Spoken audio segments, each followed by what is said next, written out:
essa nossa primeira aula, ela vai falar um pouco do início da filosofia, né? Para quem vai conhecer a psicologia, eu preciso me remeter um pouquinho à filosofia para que vocês interpretem da onde surgiu a psicologia. Então, partiu filosofia, aqui está nosso amigo, um dos filósofos, Sócrates, né? E ele dizia o seguinte para começar: só sei que nada sei. E o fato de saber isso me coloca em vantagem sobre aqueles que acham que sabem alguma coisa. E agora eu quero opinião. O que vocês podem falar, um ou dois, sobre essa frase? Só sei que nada sei. Alguém se arrisca? Vamos lá.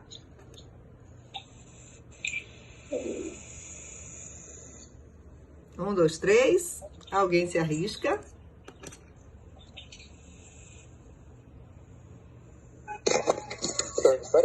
Oi, tô ouvindo você. Pode falar? Eu posso tentar. Lendo isso, talvez, será que ele quis dizer que o nosso conhecimento ele é algo mutável, que a gente tem sempre algo a se conhecer? Bom, ele estava falando de conhecimento, sim. Só sei que nada sei, né? Ele estava colocando que ele sempre vai estar, digamos que, aberto ao conhecimento. Sabe muito, mas ele é altamente sábio para discernir que o aprendizado, ele sempre vai estar voltado assim, aberto. Sabe aquela coisa, não sei tudo, só sei, por isso que ele fala, só sei que nada sei, estou aberto ao aprendizado. Alguém mais, pessoal? Então, vamos continuar aqui. E aí, que tá falando lá na primeira página da apostila de vocês. Períodos cosmológicos, os filósofos e as primeiras raízes da psicologia lá na Idade Antiga. Então, na Idade Antiga e na Idade Média foram constatados 3 períodos, pessoal. Olha só, o cosmológico, o antropocêntrico e o teocêntrico lá. Vamos saber agora o que se refere a cada período. Esse período cosmológico, olha só, pessoal, ele busca entender e explicar o cosmo. O que é o cosmo? Eles viam que era o universo mesmo. Então, o primeiro expoente, digamos que a primeira pessoa a falar sobre... Sim, professor. Oi? Sobre o cosmos, sobre o período cosmológico, quem foi? Foi Tales de Mileto. Então, vamos lá para saber aqui essa diferença, porque a gente vê, pessoal, no Enem, é incrível como isso aqui cai, cosmogonia e também cosmologia. E aí, às vezes, isso não vai ser de Enem, e às vezes pessoal. Então, é importante que vocês comecem também a fazer a diferença, já que nós estamos iniciando uma aula com a filosofia para poder entender todo esse segmento na psicologia. Então, os gregos antigos, eles falavam de cosmogonia e também cosmologia. E aí, nessa questão aí, digamos que cosmogonia era algo mais micro. Por quê? Porque falava de mito, pessoal. Cosmogonia, o cosmo, o universo, só era voltado para a questão de mitos. Eu acredito que Deus tal faz isso, eu acredito, enfim. E aí apresentava a linguagem por meio de mitos. Então gravem bem. Cosmogonia também tentava explicar o universo através de mito.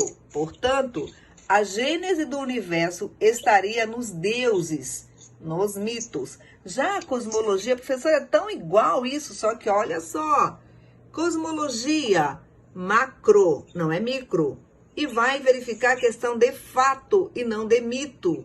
Isso significa que a linguagem era mais científica, porque usava os fatos da natureza. Por isso que vai aparecer aí alguns filósofos falando de onde que eu vim. Será que eu vim da água? Será que eu vim, sei lá, do fogo, do ar, da terra? E fica toda essa confusão, né, que rolava lá com os gregos antigos, justamente nesse período aqui, em que eles ficavam nesses questionamentos. Mito é também fato. Então, vocês já sabem aí a diferença. E aí, realmente finalizando, olha só, eu coloquei uma laminazinha aqui como se fosse cosmogonia, né? Que falava da mitologia, que é diferente de cosmologia, justamente porque cosmogonia, mito, cosmologia, fato. Mitologia, como explicação da Gênese, origem e formação do mundo, que se encontra em muitos mitos religiosos na filosofia dos pré-socráticos. Quando eu falo de pré-socráticos, eu estou falando dos que foram antes de Sócrates, os teóricos, os filósofos anterior a Sócrates. Um deles, Tales de Mileto, justamente, que era o cara que ficava se perguntando, né, e dizendo que o universo estava aí, que nós, na verdade, a matéria era advinda da água. Então, a gênese do universo estava nos deuses, aqui na mitologia. Vamos lá. E aí também, cosmogonia. Cosmologia vai falar de quê, pessoal? Estuda o universo e a sua organização e a sua origem. Tal estudo, no âmbito da filosofia, designa um momento da Grécia Antiga. Então, os primeiros filósofos que eu falei, os pré-socráticos, eles tentaram mesmo, né, descobrir qual era a verdadeira origem do mundo. E aí eles recorreram a algumas fabulações, a narrativas míticas, baseando-se apenas no conhecimento racional da observação dos nexos causais. Então era justamente aquilo que eu falei. Tem que ter um fato. Tales de Mileto era o cara que eu falei para vocês, um filósofo pré-socrático, né? Advindo antes de Sócrates, do século 6 antes de Cristo, gente. Então, ele foi apontado como quem primeiro procurou explicar os eventos naturais em função de outros eventos naturais. E aí ele dizia que a nossa matéria era formada de um único elemento. Ele dizia que era a água. Então, ele dizia que a Terra, um globo flutuando nas águas. Qual é o pensamento dele? Na época, como não existia, né, ainda, era só mitos e também fatos, ele olhava a água e poderia pensar, caramba, o mundo é feito de água. E aí isso é a percepção da professora Rosenira. Será que eu também, o meu corpo tem água, essa minha matéria também é formada de água? Então, pessoal, rolava aí, né, variedade de questionamentos. Por quê? Porque ali estava ainda a questão da linguagem mais envolvida em mitos. Não aparecia ainda a cientificidade. Aí eu pergunto de vocês, para eles, isso era ciência? Outros filósofos aí apareceram também, né, para saber, será que eu vim do fogo? Será que eu vim de uma matéria? E todas essas explicações, né, eles queriam colocar porque era algo muito indefinido. Porém, o importante nessas primeiras tentativas de explicação é a noção de que até hoje se apoia a ciência. Olha só, importante isso. Os eventos naturais devem receber explicações também naturais. Pergunta: até hoje, vocês acham que os eventos naturais, eles também recebem explicações naturais? Quando se refere a essa questão de perguntar da onde que eu vim, como é que eu vim de uma matéria da água, de tudo isso aí que a professora já falou, então essas primeiras explicações sobre o ser humano e a sua conduta, elas são explicadas através de natureza sobrenatural. Por quê? Porque, por exemplo, eles explicavam, uma tempestade é indício de cólera dos deuses e a boa colheita do seu favoritismo. Então eles levavam para o mito. Se acontecesse alguma coisa que não era muito legal, é o Deus X. Se fosse legal, é o Deus Y. Então assim eles iam vivenciando.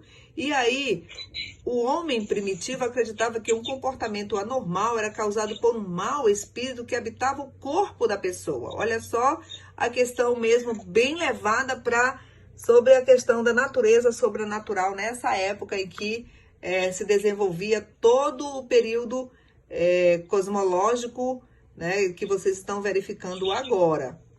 E aí, pessoal, só para deixar bem claro também, que nós sabemos, por que falar de filosofia no começo da psicologia? Por trás de qualquer produção existe história. A psicologia de cada época foi influenciada pelo momento histórico em que aconteceu, né? Então, os registros, eles mostram, por exemplo, o homem deixou registros. Quem vai dizer para o outro que isso aqui não tem resquícios da psicologia? O que eu estou registrando? Um fato. E esse fato pode ser interpretado como algo mais científico, que é como nós verificamos hoje. Vocês sabem que a psicologia, ela fala de testagem psicológica. Lá pelo 5º, 6º período, vocês irão aprender sobre testagem psicológica. Olha que legal, né? E aí, pessoal, eu não vou falar muito de teste, senão a gente vai se expandir demais, o tempo não vai dar. Porém, testagem psicológica é um instrumento nosso, dos psicólogos, de vocês, futuros psicólogos. Vamos agora para o período antropocêntrico. Falamos do período o cosmológico, e aí, período cosmológico já deu, partiu outro período. Vamos lá. O antropocêntrico, ele via o quê? Ele recebe o nome de antropocentrismo, né? A ideia central surgida na Europa no fim da Idade Média, que considera Homero o centro do cosmos. O antropocentrismo sugere que o homem deve ser o centro das ações de expressão cultural, histórica e filosófica. No decorrer da nossa aula, eu irei falar a mais sobre isso, lá mesmo quando chegar o momento necessário. E aí, no antropocentrismo, falamos do cosmológico, do antropocentrismo, ainda surgem os sofistas, né? É onde começa a surgir os sofistas. Quem eram os sofistas, pessoal?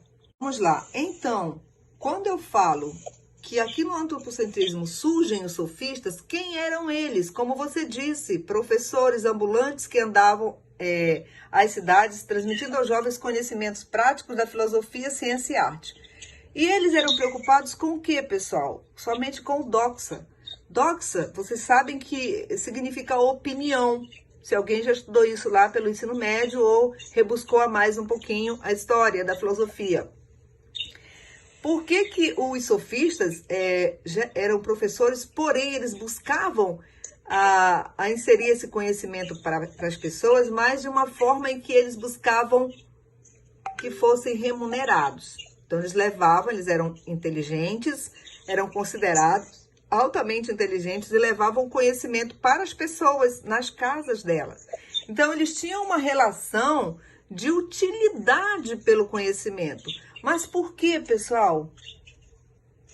Olha só, doxa, opinião. Já os sofistas, aliás, já os filósofos, eles tinham uma relação de amor pelo conhecimento. Por quê? Olha só, filosofia, pilos, né? Amor. Então, amor ao conhecimento. E já os sofistas, eles tinham esse filos? Não, eles tinham doxa, que era opinião ao conhecimento. Então, tem uma diferença aí muito grande de levar esse conhecimento diferente e levar o conhecimento para a praça pública, né, que era o que o Sócrates fazia. Vamos mais adiante falar sobre isso. O que nós percebemos hoje? A gente vê muitas pessoas com uma personalidade bipolar, por exemplo, que os sentimentos, aliás, a emoção, né, o sentimento, eles mudam de uma maneira tão abrupta, tão repentina, que hora você vê uma pessoa, ela é tão legal contigo, no outro dia ela tá com ódio de você, né? Então, pode falar. Quem vai aparecer aqui no desenvolvimento da psicologia? O nosso amigo grego Sócrates. Ele que vai dizer que a razão é a essência humana. Olha que pensamento lindo, gente. Razão é a essência humana. Já que a principal característica é a razão que separa o homem dos animais, falava ele. Então, a razão permite ao homem controlar os seus instintos. Se eu tenho razão é porque eu sou um ser pensante, já dizia aqui o Sócrates, né? Eita, é o Sócrates, é isso mesmo, gente. Então, aqui, ó, quando ele falava isso, ele estava dizendo que, na verdade, o homem, quando ele pensa, ele pode controlar os seus instintos, mas muitos de nós até hoje não conseguimos controlar os nossos instintos. O que acontece? Se alguém fala alguma coisa para ti, seja banal, mas você não tolera a frustração, você simplesmente aquela pessoa que foi, digamos que o desenvolvimento da personalidade não teve tanto limite assim, o que acontece? Alguém fala alguma coisa básica, teu cabelo tá feio, tu vai dar um tapa na cara. Tu não consegue controlar o teu instinto primário, né? São os impulsos nossos. E aí o que acontece? Tapa na cara. Então, quem consegue ser racional, consegue fazer o quê, pessoal? Ter um equilíbrio, discernir justamente para controlar os instintos mais primários. Olha, isso já era de longas datas, né? Vamos lá. Na verdade, o limite entre o homem e os animais é a razão. Este domina os instintos e tira o homem da irracionalidade. A razão é a essência humana. Deveria ser. Às vezes a gente se depara, pessoal. Por exemplo, tu cria um cachorro. O cachorro é um ser irracional. Alguém já leu algo, pesquisou que o cachorro tem uma inteligência de uma criança de 2 anos? Alguém já leu sobre isso? Pesquisem depois. Então, o cachorro, ele aprende, né? Essas são algumas coisas que as pessoas colocam que vai ser estudado mais adiante. Eu li isso e achei interessante. O cachorro, ele aprende, ele é considerado um ser irracional. E muitas vezes, por que eu estou falando isso? Muitas vezes nós percebemos várias personalidades por aí que são irracionais, personalidades humanas, que não conseguem controlar os instintos, e o cachorro, que é um animal irracional, ele consegue te dar aquele carinho, aquele afeto, e não... Enfim, vocês fizeram essa relação? É só isso que eu estou querendo dizer. Dele... E ele dizia, na verdade, só sei que nada sei. O pensamento é a frase célebre dele, né? Sábio é aquele que conhece os limites da própria ignorância. Inteligente é aquele que sabe que não sabe nada. Que top, né? Quando ele falava isso. Então, assim, ele não ficava dizendo que ele sabia, mas o comportamento, o que ele falava, já dizia quem era o sábio na história. Então, vamos agora para Platão. Falamos de Sócrates, tá? Vou consertar a lâmina, ainda bem que eu não mandei para vocês. Falamos de Sócrates e agora vamos falar de Platão. Sócrates, ele na verdade foi discípulo, o Sócrates foi discípulo, o Platão foi discípulo de Sócrates, vocês vão ver a continuidade. E quando eu falar de Platão, Platão foi discípulo de Aristóteles. Vai seguindo a história dessa maneira. E aí, olha o que o Sócrates falava, gente. Pensamento-chave dele: achar um lugar no corpo para definir a razão. Imagina que nessa época eles queriam achar um lugar no nosso corpo para dizer onde está a minha racionalidade. E aí eles definiram mesmo que estaria na cabeça. Porém, na cabeça estará a alma. Olha só, que loucura. A medula seria a ligação da alma com o corpo, que é a minha matéria. Alma e corpo aqui eram separados. Vocês vão precisar desse contexto aí quando eu explicar outras coisas lá na frente. Aqui em Sócrates e Platão, eles vão dizer que alma e corpo eram separados. O corpo pereceria na morte, enquanto a alma vagava para ocupar outro corpo. Imagina, pessoal, a gente imagina logo assim, caramba. Oi? Rapidinho. Pode? Quando ele falava isso, na verdade, que a alma estava na cabeça e essa alma, ela era imortal. Opa! Então, ele definiu o lugar da razão do corpo na cabeça. E onde se encontrava essa alma? Também na cabeça. E aí, gente, esse pensamento de Platão, eu quero que vocês falem alguma coisa. Eu vou abrir um pouquinho, que ele diz que o corpo humano é a carruagem, e o homem que a conduz, o pensamento as rédeas, os sentimentos os cavalos. Dando continuidade nesse desenvolvimento da história da psicologia, é incrível que era falado assim, lá em Platão, pessoal, Platão e Sócrates. Quando alguém morre, a matéria desapareceria e a alma tornava-se livre para habitar outro corpo. A alma era separada do corpo. Então, eles diziam que realmente, olha só, o corpo era uma matéria, a alma, ela viajava por aí, o que era a cabeça. E aí a medula seria o elo de ligação entre a alma e o corpo. Aparece quem? Aristóteles agora. Aristóteles foi discípulo de Platão, como eu disse para vocês, uma continuidade, né?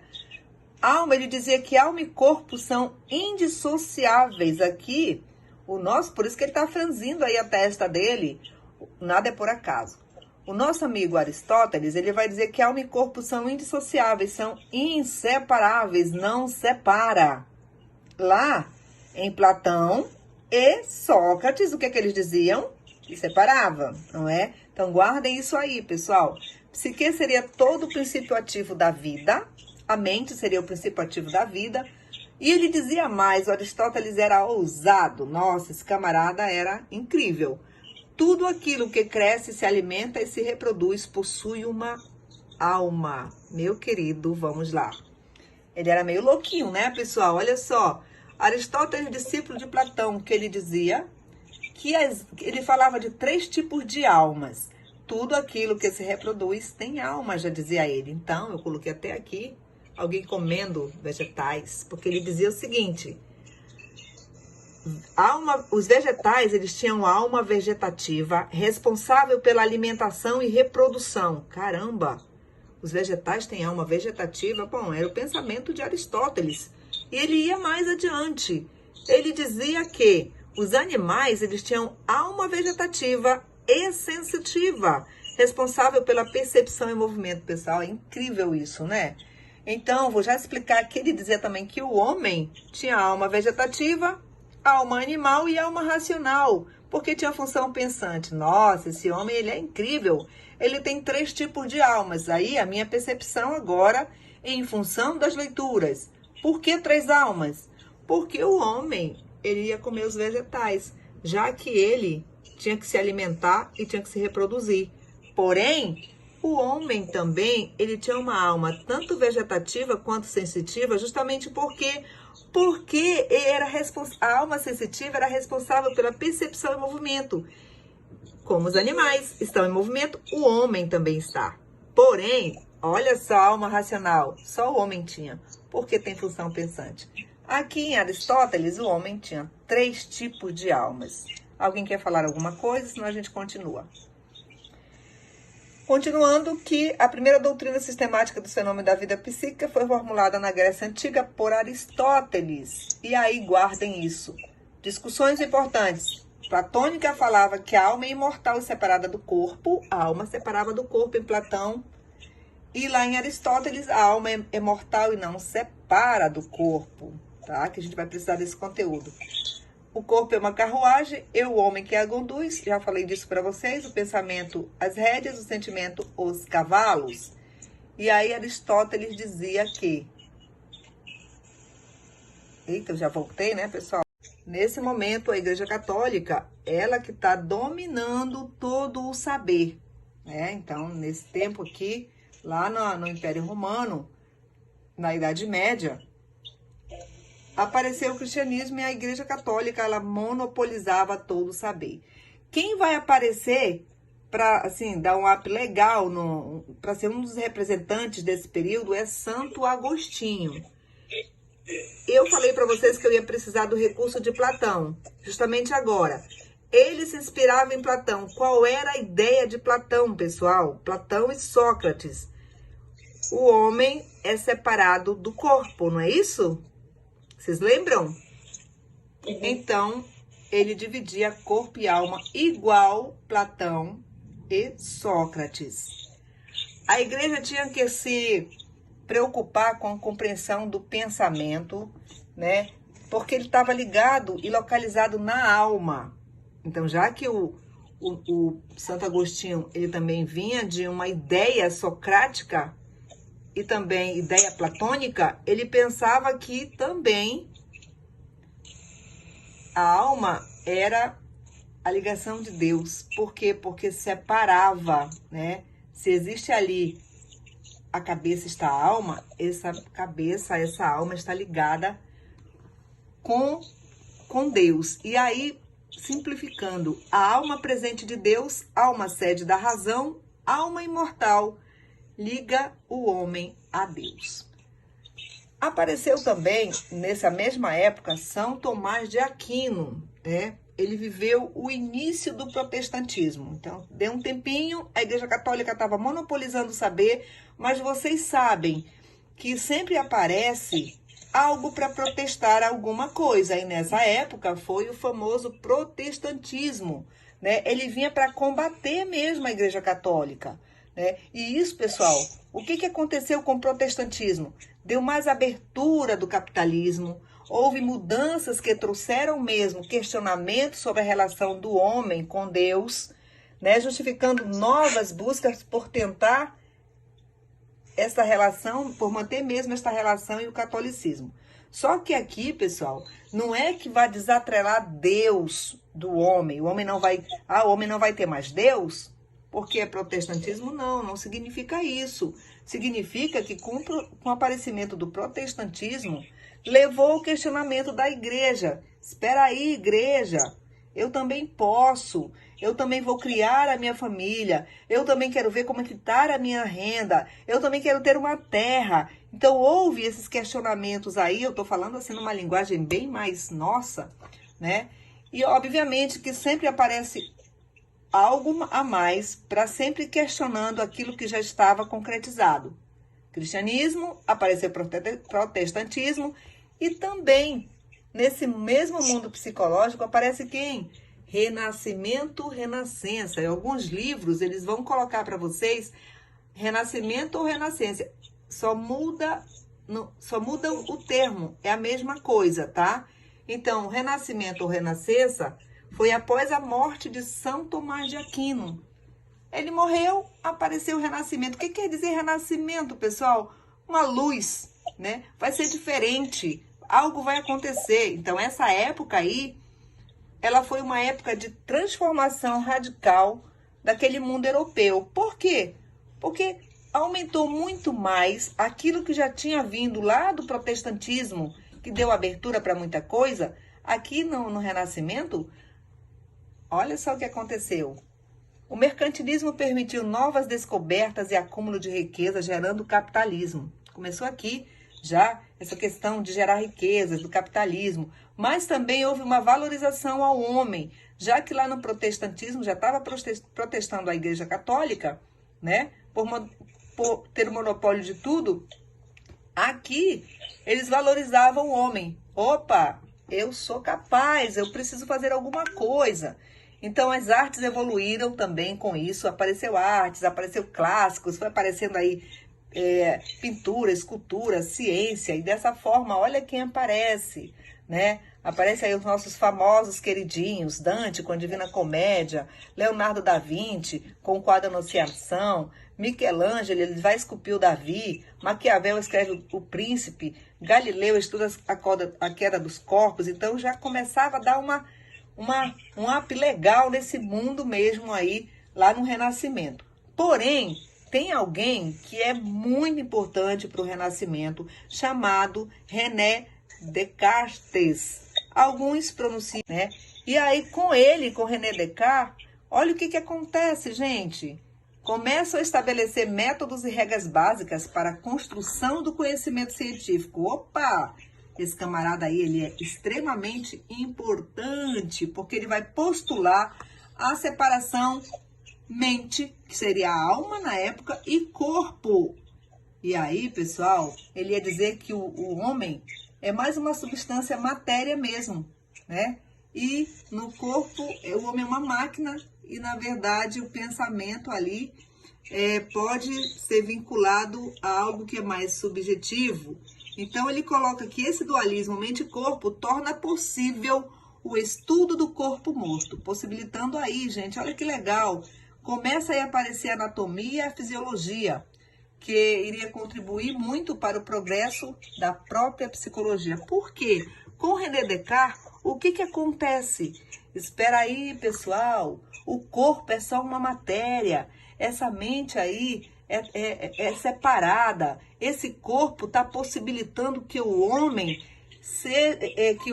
a própria ciência vá lá e veja o que aconteceu, por que esse homem morreu, né? O que levou a essa morte, porque esse corpo não é mais santo. Vocês entenderam a diferença? O corpo antes era santo, não podia mexer nele. E com esse camaradinho aqui e outros teóricos que vocês vão conhecer, foi dado um pontapé bem legal para esse processo todo. E, portanto, pessoal, a mente é a exclusividade do homem, que tem atividades próprias, como conhecer, recordar, querer raciocinar. Enfim, alguma atividade como a sensação, imaginação e instinto seriam produto da interação entre mente e corpo. E esse pensamento de Descartes, ele influenciou profundamente a filosofia dos séculos seguintes e foi amplamente aceita a sua teoria, olha só, dualismo psicofísico. Vocês veem muito isso em concursos, em Enem, tudo bem? Então, pessoal, com essa separação mente e corpo, possibilitou o quê? O estudo do corpo morto, permitindo o avanço da anatomia, permitindo o avanço da fisiologia e, com certeza, permitindo outros avanços voltados mesmo para o conhecimento científico. Dizer que hoje foi incrível, foi... Que legal! Tudo que eu não aprendi no ensino médio, eu aprendi aqui. E, Opa! foi maravilhoso as aulas de hoje. Eu gostei muito, muito, muito mesmo. Que legal, Stephanie. Muito obrigada. Stephanie, eu também sou um novato. Eu cheguei, eu acho que foi na quarta, quinta-feira. E hoje foi o meu primeiro contato com a sua matéria. E hoje, assim, eu fiquei muito contente, muito feliz. Opa. E também com muito entusiasmo para as suas próximas aulas. Oba! Muito obrigado, professor. Valeu também. Eu que agradeço, Anderson.